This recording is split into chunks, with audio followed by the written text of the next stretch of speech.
Não tem como dar certo o pé de meia num governo pé de chinelo. O Congresso aprovou orçamento recorde, 5,9 trilhões de reais. Isso aconteceu com 3 meses de atraso, porque o ano já começou e só agora o Congresso conseguiu aprovar o orçamento para 2025, que estipula um superávit de 15 bilhões de reais, mas excluiu os gastos com precatórios desta conta. O valor real, considerando todos os gastos, revela um déficit de 40,4 bilhões de reais nas contas públicas. Congressistas criticaram a votação relâmpago que impediu a análise detalhada do texto de 1.400 páginas, ou seja, o governo mandou e o Congresso simplesmente aprovou e quieto. Gustavo, na sua opinião, isso é uma prova de que aqueles, se não me engano, 50 ou 60 bilhões de reais que Gleisi Hoffmann negociou com o Congresso já estão tendo efeito e o Congresso já está se ajoelhando às vontades do Executivo? Infelizmente, é provável que sim, Cauti, é provável que sim, porque, como nós falávamos antes, né, que bom se o Congresso se movesse com a mesma velocidade, né, que se move quando o interesse dele está em jogo, né, como no caso das emendas, para temas tão sérios e tão nobres, né, e tão importantes como é o caso da anistia. Então, assim, quando a gente fala nesses números, né, é surreal, é algo simplesmente, é um orçamento mágico, né, não sei de onde é que eles tiram tanto dinheiro assim, quer dizer, de onde é que eles tiram tanto dinheiro, a gente sabe que é do nosso bolso, né? Mas como é que eles conseguem movimentar essa quantia gigantesca, né? E é por isso, obviamente, que a gente, a cada ano que passa, sobretudo agora no governo petista, a gente tem tido déficits nominais cada vez maiores, né? A dívida pública explodiu, então, assim, simplesmente está se gastando, está se fazendo os orçamentos cada vez maiores. E eu me lembro, na época do governo Bolsonaro, que eu tive a honra de participar, o quanto a imprensa e a esquerda enchiam o saco com essa questão do orçamento. Tudo era controlado, tudo era um escândalo, todo dia, sendo que estava tudo dentro da lei, tudo estritamente legal. Hoje, que é essa orgia Acho que perdemos o Gustavo, tivemos um problema técnico, mas daqui a pouco ele volta. Enquanto isso, queria comentar com a Fabi Barroso também essa questão. Fabi, orçamento aprovado 3 meses depois, com um superávit trans, né? Ou seja, um superávit que na verdade é um rombo, não é melhor, um rombo que se sente um superávit, né? E com o governo prometendo dezenas de bilhões de reais de emendas parlamentares. É mais uma vez a compra do Congresso pelo Executivo? Olha, primeiro eu quero me concentrar nessa parte que você falou de trans, porque é a pura realidade. Não está colocando aí nas contas os precatórios. Para quem não se lembra, isso foi um tormento no último ano do governo Bolsonaro. Era uma pauta que eu mesma, que já tratei com precatórios na vida, não aguentava mais falar. E essa conta vem, não tem o que fazer com precatório, tá? O Estado realmente tem uma dívida gigante, sempre coloca isso lá no final e tem essa dívida e fica só postergando, só postergando. Então vai chegar essa conta também. E aí a gente tem que olhar todos esses dados aí. 3 meses que demoraram para fazer o orçamento. Não sei vocês, mas eu geralmente, se eu tiver algum compromisso de trabalho e se tratando ainda de formular algum relatório específico aqui em relação à parte econômica de uma empresa, o que acontece? Ou eu sou demitida ou eu vou levar uma multa gigante. Não aconteceu nada com ninguém, né? E simplesmente mandar uma enrolação gigantesca de que nós teremos dinheiro para tudo isso. Até o pé de meia, gente, eu vou contar para vocês um segredo.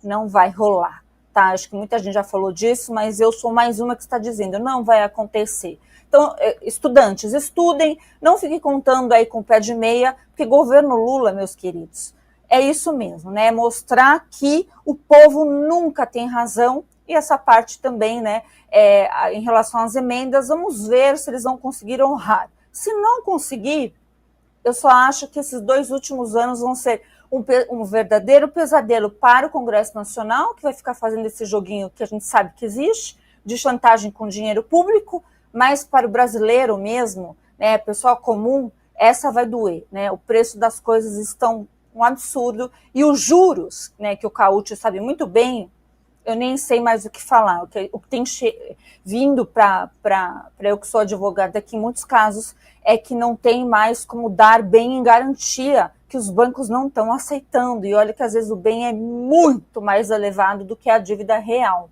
Então veja que calamidade está pertíssimo por conta do Lula e seus asseclas. Pois é, né, Fabi? Não é só a questão da garantia. Agora se inventaram essa questão do consignado privado, né? Ou seja, o dinheiro é teu, você dá para o banco te devolve empréstimo com juros, ou seja, está pagando juros em cima do seu FGTS, que inclusive já é um furto por si só, um roubo FGTS, porque ele sim reavalia, né? Tem uma correção monetária abaixo da inflação. Ou seja, o governo está tirando parte do seu salário, te devolve com um valor menor do que a inflação, tá te roubando já. Mas aí você pode pegar esse dinheiro, dá para o banco te devolve cobrando juros. É assim, se isso é para ser o pai dos pobres, só falta dar um tiro na cuca da classe operária, porque isso acho que é mais humano do que uma medida como essa, né? Mas enfim, o populismo não tem limites, não tem fim, e nesse caso não tem nem vergonha na cara, no caso, ele não sabe nem fazer cálculos por aí. Mas falando disso, o orçamento então de 2025, para o nosso público entender do que estamos falando, 61,7 bilhões de reais de emendas parlamentares, basicamente uma prática igual àquilo que, durante o governo Bolsonaro, foi chamado pela velha mídia do orçamento secreto, mas agora não tem mais esse nome, se chamam emendas parlamentares. Basicamente, se temos um rombo trans no orçamento, temos também um orçamento que tem um nome social, né? Temos um orçamento secreto que tem nome social, agora nome social emenda parlamentar. Então, esse acordo que foi fechado entre Gleisi Hoffmann, Davi Alcolumbre e Hugo Mota permite que o congressista indique 11,2 bilhões de reais de despesas ao executivo. Uma prática, então, semelhante ao orçamento secreto, que foi julgado inconstitucional pelo STF por falta de transparência. Mesmo assim, o governo abriu mão de parte da verba discricionária em troca de apoio do legislativo a medidas consideradas prioritárias. Doutor Marcília, o STF disse que não pode orçamento secreto durante o governo Bolsonaro. Agora liberou geral 11,2 bilhões em 61 de emendas. Olha, isso parece quando a gente estava na escola, né, que a gente colava, a professora descobria como é que a cola funcionava, a gente ia lá e inventava um novo jeito. Então, agora eles inventaram um novo jeito, mudaram o nome, deram uma nova vestimenta, tudo continua a mesma coisa, mas dentro desse governo, dentro desse STF consorciado com o executivo, tudo pode, as coisas são diferentes. Agora a gente vive numa democracia, não é isso que eles dizem? Então, enfim, as coisas funcionam de uma forma um pouco diferente. Isso daí o Congresso, inclusive, precisa entender onde que está pisando, justamente para não dar um passo em falso e permitir que isso seja tratado de forma ideológica ou que isso seja visto como uma manobra política, né, do político partidário ou consorciado ou qualquer coisa do gênero. O Congresso tem que fazer sua parte também. É necessário que a gente tenha um tipo de capacidade aqui de se colocar, o Congresso se colocar de tal maneira em relação a algumas questões que possibilitem que eles depois lutem por nós nesse enfrentamento e confronto que a gente está dizendo ser tão necessário em relação ao STF. Não adianta simplesmente eles almejarem um confronto com o STF num dia e no outro, enfim, criarem pautas que apenas favorecem a eles. Essa questão das emendas, eu já me manifestei diversas vezes sobre isso, eu creio que o STF avançou onde não devia, mas, claro, falta muita transparência a isso, e o Congresso devia ser o primeiro a fazer a sua lição de casa em relação à transparência das emendas, para que o STF não possa meter a mão no que não lhe é chamado e ficar tratando essa questão das emendas como se fosse uma tia da escola, né, que, enfim, entregasse, olha, isso é seu, isso aquilo é seu, como você não sabe tratar das suas próprias coisas, estou aqui eu gerenciando para você as emendas. O Congresso precisa tomar conta das suas próprias pautas, saber o que faz em relação às suas questões, as questões que estão com ele, porque a gente precisa do Congresso. Se o Congresso se põe de um ponto, se coloca de tal maneira que ele pode ser moralmente criticado, se o Congresso se coloca de tal maneira que ele acaba sendo cooptado por pautas que são absurdas deles próprios, Bom, então nós ficamos todos reféns, inclusive do Congresso. Queria uma opinião Cauti. também agora do... Opa, por favor, doutor Marcília. Não, e só o último ponto, a Fabi falou do pé de meia, eu acho que vale a gente dizer, né, que, enfim, não tem como dar certo o pé de meia num governo pé de chinelo. Eu acho que o deputado está sem áudio. Agora voltou o áudio. Voltou? Me escuta, cara? Voltou. Boa. Bom, eu acredito que o governo federal é um governo que a cada dia vem se esfacelando, né? E o Centrão e os deputados que têm preço, eles acompanham o governo até o limite em que a sua eleição e a sua imagem com a opinião pública está sob risco e que isso possa comprometer a sua próxima eleição. Quando eles começam a sentir que estão próximo disso, o preço aumenta, né? E eu acredito que esse foi o preço para aprovar a peça orçamentária.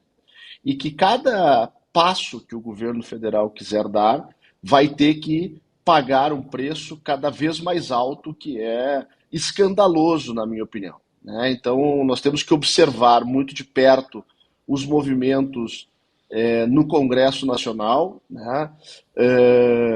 Eu estava ouvindo o doutor Marcília e o Supremo Tribunal Federal, ele avançou muito no vácuo da omissão do Congresso Nacional, e acredito também, né, que esse entendimento que se criou a partir, né, das ações do STF em relação à falta de transparência das emendas, e que isso de alguma coisa avançou, isso também pode justificar, né, dentro desse momento que a gente vive de intersecção dos poderes, digamos assim, ou ingerência ou conexões entre os poderes que não deveriam ter, pode justificar também porque tem alguns deputados ainda indecisos em relação ao projeto da anistia, por exemplo, né? Então, nós estamos vendo de novo, né, o restabelecimento de um grande balcão de negócios no Congresso Nacional. Se nós formos fazer uma comparação, né, com os últimos anos, nós estamos diante de um dos maiores volumes de emenda acertado num orçamento, né? E isso é o reflexo de um governo perdido, de um governo irresponsável, de um governo frágil, né, mas que tem um conluio, né, com o Poder Judiciário e que acaba resultando nesse contexto que a gente vem assistindo e a gente precisa acompanhar e denunciar isso de perto. Você precisa assistir o melhor canal de notícias do Brasil. O programa que fala de tudo, que deixa você informado sobre tudo o que acontece no Brasil e no mundo. Ao vivo, todos os dias, no YouTube. Clique aqui e se inscreva.